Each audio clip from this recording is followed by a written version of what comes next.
What makes you buy things you don't need? What makes you invest in things you don't understand and that are risky? What do the 1% rich do that the 99% don't? It's the mindset. It's how they think about money. This video is the first of a series talking about money mindset. I'll explain to you what the mindset is and also how you can overcome and avoid making decisions on a bad mindset. So stay tuned.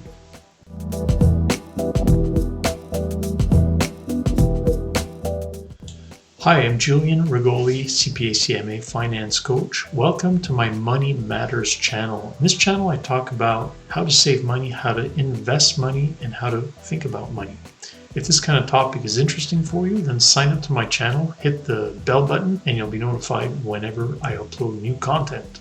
The toxic money mindset I wanted to talk to you about today is comparing yourself to others. Now, comparing yourself with others is completely natural. This happens at all levels, all ages. It's a way for us to place ourselves within the rest of the world and the rest of society.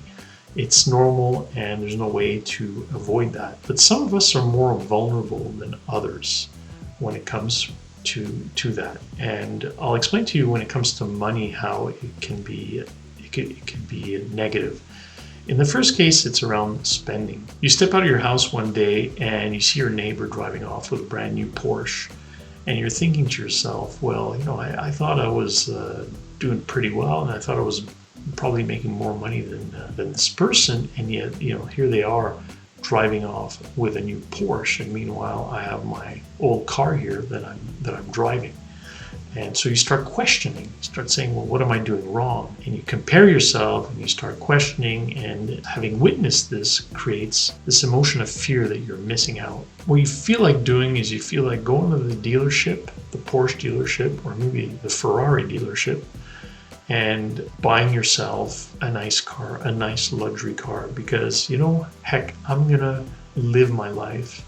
I don't want to lose out. I want to live my life. I want to take advantage of life. I want to live. That's the primitive reaction to that emotion, would be that. But it's probably the wrong decision. How do you minimize the impact of this kind of emotion? Because this emotion will come up, and ideally you recognize and say, okay, yeah, I'm comparing myself to the others. And this happens at all levels. Like the guy with a $10 million yacht will start questioning themselves when they see their friend or their acquaintance show up with a $20 million yacht. It happens at all levels because it's human nature. And so how do you shield yourself from these kinds of emotions? The best way is to have financial goals and financial priorities. And where does that stem from? It stems from having a life plan. So what is your life plan?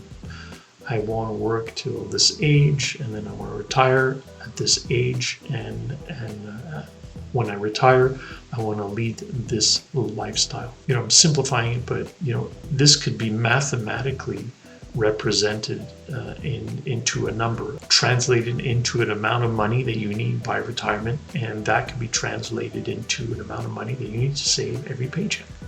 So mathematically, you can make it work out, provided it's realistic. Provided it's realistic, given how much your spending habits, given the lifestyle that you want at retirement. My point is that you need a life plan, and the life plan is necessary in order to derive financial objectives. And financial objectives will help you prioritize and save.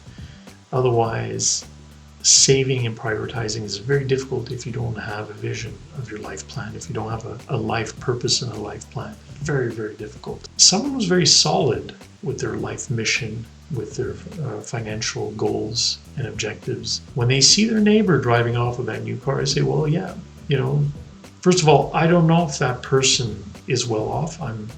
It's an assumption, it's a perception, but that person may have taken on a lot of debt in order to show their new car. So it's really an assumption. But if you have clear established goals, a clear mission, a clear life plan, you see this and you can say, well, I have my goals, and those are my goals, and I've established my priorities. I'm not going to deviate from that based on a whim, based on an emotion that is only temporary.